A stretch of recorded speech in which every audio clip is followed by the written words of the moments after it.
본인이 도와서 키워주려고 하면 키울 수도 있고 죽이려고 하면 아주 죽여버릴 수도 있다. 청와대 만찬에 앉아있던 11명의 재벌 회장이 들은 말이었습니다. 그 자리엔 양정모 회장도 있었죠. 그리고 9일 뒤 재계 7위 국제그룹은 사라졌습니다. 매출 1조 7,913억, 계열사 21개, 종업원 38,000명. 그 거대한 그룹이 단 9일 만에 공중분해된 겁니다. 부채율 924%. 일회재단 기부 5억 어음. 부산 49제 한 번. 흩어진 단서들의 답은 결국 그 한 문장 안에 있었죠. 자, 여기서부터가 진짜 시작입니다. 1985년 2월 21일을 기점으로 그 9일을 거꾸로 따라가 보겠습니다. 그리고 이건 사실 부산이 두 번째로 잃은 재벌의 이야기이기도 합니다. 1985년 2월 21일 오전 9시 양정모 회장의 책상 위로 한 통의 전화가 걸려옵니다. 수화기 너머의 목소리는 길지 않았죠. 그룹이 오늘 아침 해체된다는 통보. 발표 시각은 오전 10시 30분. 그러니까 정확히 1시간 반 뒤였습니다. 그 시각, 서울 명동 제1은행 본점 회견장에는 기자들이 모여 있었습니다. 잠시 뒤 단상에 오른 사람은 제1은행 이필선 행장이었죠. 그가 손에 든 것은 은행이 만든 자료가 아니었습니다. 재무부가 미리 작성해 내려보낸 유인물. 제목은 국제그룹 정상화 대책이었습니다. 행장은 그 종이를 그대로 읽어내려갔습니다. 정상화라는 단어를 달고 있었지만 내용은 사실상 해체 통지문이었죠. 그날 안에 21개 계열사의 분할이 결정됐습니다.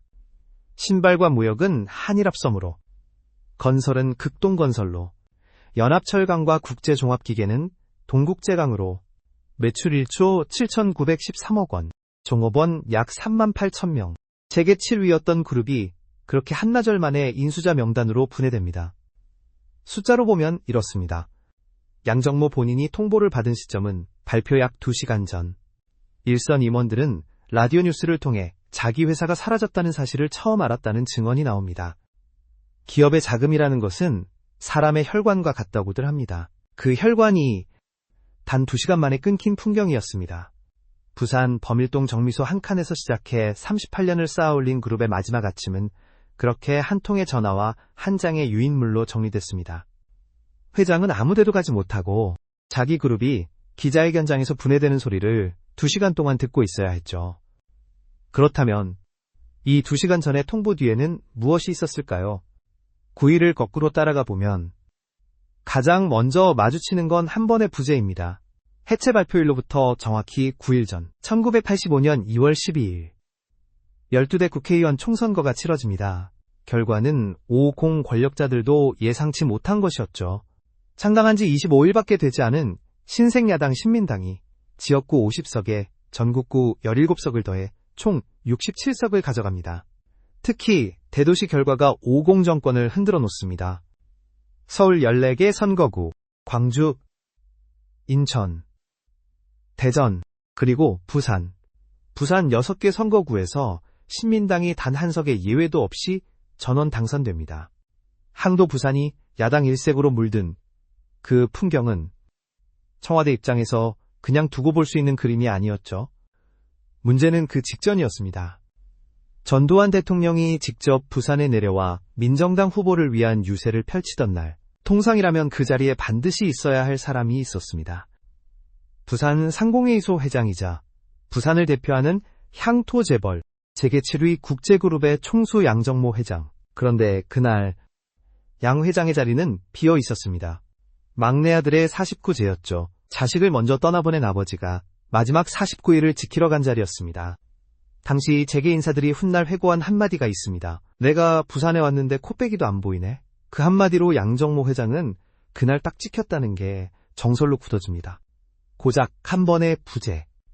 그것도 자식의 49제 때문이었던 결석 한 번. 그게 정말 재계 7위 그룹 하나를 뿌리째 뽑을 만한 이유였을까요? 매출 1조 7,913억, 계열사 21개, 종업원 38,000명, 38년을 쌓아 올린 그 거대한 구조물이 정말 의자 하나의 무게로 무너진 걸까요? 논리적으로는 맞지 않습니다. 단 한 번의 결석으로 한 그룹이 사라진다는 건 상식으로는 이해되지 않는 일이죠. 그래서 그 부재가 그렇게까지 무거운 단서가 되려면 그 위에 다른 무언가가 이미 얹혀 있어야 했습니다. 그런데 이 한 번의 부재가 그렇게 무거웠던 이유는 그 전에 이미 더 큰 빚이 쌓여 있었기 때문입니다. 그 빚의 이름은 이레재단입니다. 자, 그 빚의 이름은 이레재단이었습니다. 시작은 1983년 10월 9일이었죠. 미얀마 아웅산 묘소에서 폭탄이 터졌고 한국 외교사절 17명이 그 자리에서 목숨을 잃었습니다.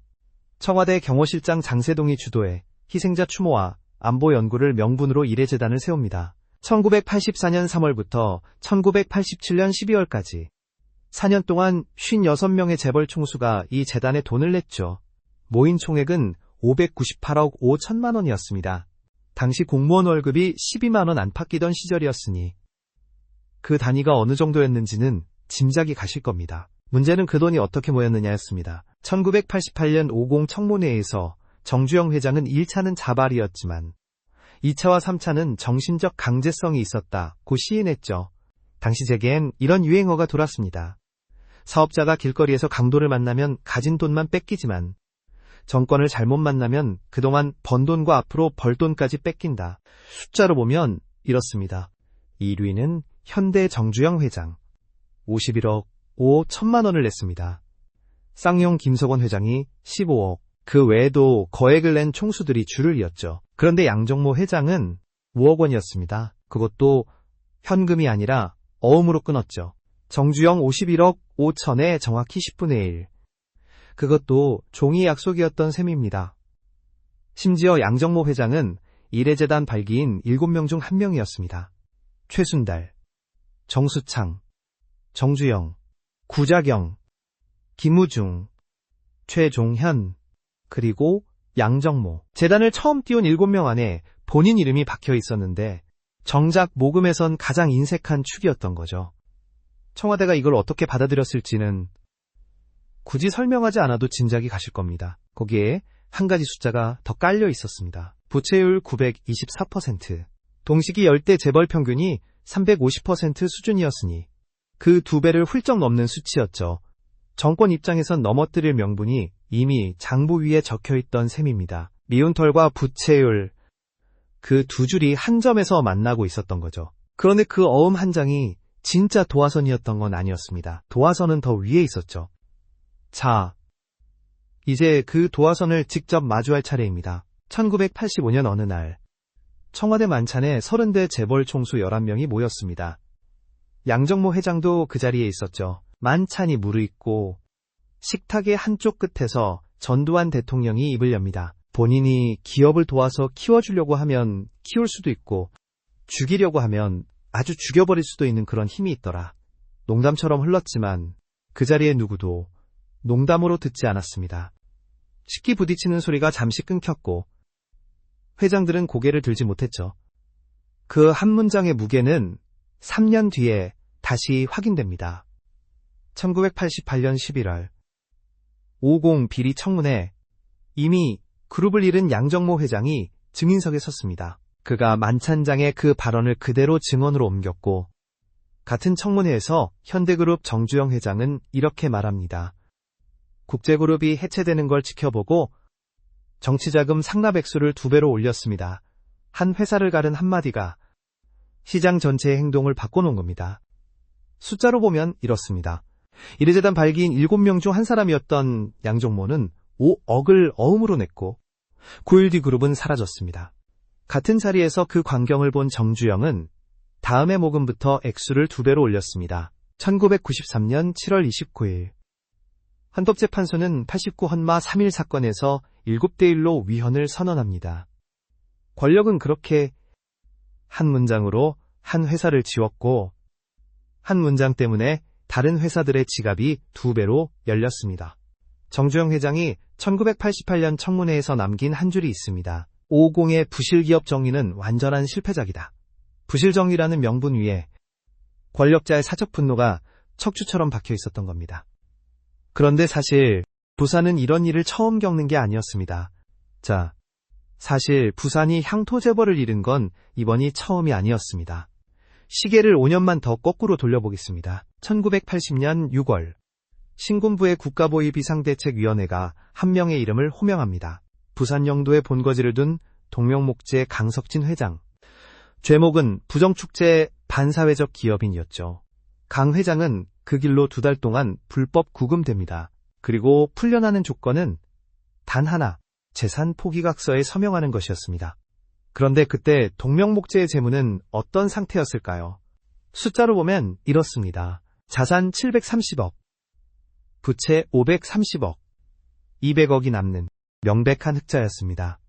부실기업이 아니라 흑자기업을 정권이 강제로 해체한 겁니다. 강탈된 재산의 당시 시가는 4천억에서 5천억 원, 현재 가치로는 약 1조 원에 이릅니다. 부산 일대 토지 95만 평, 부산투자금융, 부산은행 주식 700만 주가 그대로 다른 손에 넘어갔죠. 강석진 회장은 끝내 재산을 되찾지 못한 채 1984년 세상을 떠납니다. 28년이 지난 2008년, 진실화해위원회가 그제야 강제성을 공식 인정했지만 가족의 재산 반환 소송은 기각됐습니다. 그리고 5년 뒤 똑같은 일이 같은 도시에서 한 번 더 벌어집니다. 부산 범일동 정미소 한 칸에서 시작한 국제그룹이 같은 신군부 정권의 손에 도려졌습니다.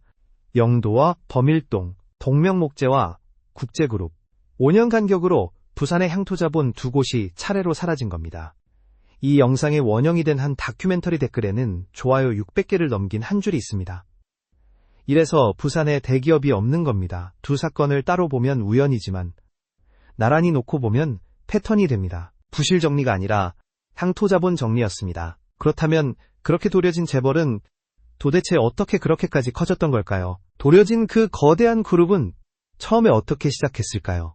시간을 1947년으로 되돌려 보겠습니다. 광복 직후 부산 동구 범일동 정미소 한쪽 칸이었습니다. 양정모는 부친 양태진과 함께 그곳에 국제고무공업사라는 작은 간판을 답니다. 양정모는 군산 경성고무에 직접 찾아가 기술자를 삼고초려 끝에 데려왔고 1949년 흑백 황청분홍 5색의 왕자표 고무신이 시장에 나옵니다. 색이 있다는 것만으로도 화제가 되던 시절이었죠. 그렇게 붙은 첫 번째 별명이 고무신 재벌이었습니다. 그러던 1960년 3월 2일 부산 범일동 공장에 큰 화재가 납니다. 사망 62명, 부상 39명. 한국산업재해사 최악의 참사로 기록된 이 사고로 양정모는 두 번째 별명을 얻습니다. 불재벌. 그러나 양정모는 거기서 멈추지 않았습니다. 서독에서 최신 기계를 들여와 사업의 축을 운동화로 옮긴 거죠. 포기하지 않는 자는 반전을 노리는 법. 이제 국제는 운동화를 만듭니다. 전환은 빨랐습니다. 1962년 국내 최초로 미국에 신발을 수출했고 농구화도 그 안에 있었습니다. 1972년에는 생산량의 3분의 1을 수출하며 주식시장에 상장합니다. 1975년 11월에는 삼성물산, 대우실업 쌍용산업에 이어 네 번째 종합무역 상사로 지정됩니다. 1977년 연합철강을 비롯한 6개 회사를 한꺼번에 인수하면서 그룹은 급속도로 몸집을 불립니다. 1980년 미국 스펙스사를 인수한 양정모는 이듬해인 1981년 11월 롯데쇼핑센터 1호점 오픈에 맞춰 PRO, SPSS, 프로스펙스를 본격 출시합니다. 1980년대 청춘이라면 조다시 청바지에 아놀드 파마 티셔츠, 그리고 발에는 프로스펙스, 그 세 가지가 하나의 세트였죠. 1982년에는 수출 10억 달러탑까지 받습니다. 숫자로 보면 이렇습니다. 1984년 매출 1조 7,913억 원, 수출 9억 3,400만 달러, 계열사 21개, 종업원 약 3만 8천 재계 순위 7위. 당시 SK도 롯데도 그 아래에 있었습니다. 그 정점에 새로 지은 것이 용산의 국제센터 빌딩이었습니다. 지하 4층, 지상 28층, 연면적 10만 5,527제곱미터, 도로 쪽에서 일부러 45도를 비틀어 앉힌 1980년대 첨단 사옥이었죠. 그룹 요직에는 사위 11명이 들어가 있었고 사람들은 양정모를 또 한 번 다른 이름으로 불렀습니다. 사위 재벌, 고무신 재벌, 불 재벌, 사위 재벌. 세 개의 별명이 쌓이는 동안 마지막 네 번째 별명은 아직 붙지 않은 채였습니다. 비운 재벌, 그 이름이 붙기까지 남은 시간은 길지 않았습니다. 그렇게 38년 만에 재계 7위까지 올라간 그룹의 마지막 풍경은 다시 그 한 통의 전화로 돌아옵니다. 그룹이 사라진 뒤 남은 사람들의 시간은 다르게 흘렀습니다. 양정모 회장의 부인 김명자 여사는 그날 이후로 외상 후 스트레스에 시달리기 시작했습니다. 충격이 너무 커 몸과 마음이 평생 회복하지 못한 상태. 시각과 청각이 서서히 손상되어 갔죠. 그나마 미국에서 녹내장 수술을 받기로 일정이 잡혔지만 정부의 출국 금지 조치 앞에서 그 일정마저 지워졌습니다. 결국 치료 시기를 놓친 채 김 여사는 침묵 속에서 세상을 떠납니다. 남편은 그 시간을 다른 방식으로 견뎠습니다. 1989년 2월 27일 양정모 회장은 재무부 장관을 상대로 헌법소원을 청구합니다. 그리고 4년 5개월 뒤인 1993년 7월 29일 헌법재판소는 89 헌마 3.1 사건에 대해 7대 1로 위헌 결정을 내립니다. 결정 요지는 이랬습니다. 재무부 장관이 제1은행을 통해 행한 일련의 공권력 행사는 청구인의 기업활동의 자유와 평등권을 침해한 것이므로 위헌이다. 헌법기관이 7대 1로 잘못됐다고 못 박은 사건, 노태우 정부 이후 50의 부실기업 정리가 위헌이었음을 헌법기관이 처음으로 공식 인정한 순간이었죠. 하지만 위헌 결정이 곧 회복은 아니었습니다. 1996년 대법원은 양정모 회장이 한일합섬을 상대로 낸 주식인도 청구 소송에서 패소 판결을 내립니다. 논리는 이랬죠. 공권력 침해는 인정되나 사인 간 계약은 유효하다. 국가의 잘못은 인정되었지만 그 잘못 위에서 이루어진 거래는 그대로 살아남는다는 결론이었습니다. 그리고 1997년 IMF 외환위기가 한국을 덮칩니다. 1998년에는 국제그룹의 신발무역 부문을 인수했던 한일그룹 자체가 부도가 났죠. 양 회장이 다시 그룹을 일으킬 수 있는 길은 그렇게 한 번 더 닫혀버립니다. 양정모 회장은 1998년부터 부산도시가스 사회이사로 부산에 머물렀고 2009년 3월 29일 서울대병원에서 폐렴으로 별세합니다. 향년 88세였습니다. 같은 청문회에서 정주영 회장이 남긴 한 문장은 지금 봐도 무겁습니다. 국제그룹 해체를 보고 정치자금 상납 액수를 2배로 올렸다. 한 그룹의 해체가 다른 재벌들의 장부를 2배로 부풀린 신호가 됐다는 증언이었죠. 그가 정점에 지었던 28층짜리 사옥, 옛 국제센터 빌딩은 1986년 한일그룹으로 넘어갔다가 1998년 한일합섬부도 이후 다시 떠돌았고 2007년 LS그룹이 인수했습니다. 지금도 용산구 한강대로 아모레퍼시픽 사옥 바로 옆에 그 빌딩은 그대로 서 있습니다. 이름만 LS 용산타워로 바뀐 채로요. 재개칠 위해서 9일 만에 사라진 한 회사. 부산이 2번 잃은 향토재벌. 그리고 헌법재판소가 7대 1로 위헌이라 판결한 결정. 모든 단서의 끝엔 그 한 문장이 있었죠. 내가 죽일락 하면 죽일 수 있어. 만약 그날 만찬에서 양정모 회장이 다른 답을 했다면 1985년 2월 21일 아침의 풍경은 어떻게 달라졌을까요? 부산의 산업 지도와 우리가 지금 신고 있는 운동화 브랜드의 이름은 또 어떻게 달라졌을까요? 즐겁게 봐주셔서 감사합니다. 구독과 좋아요 부탁드립니다.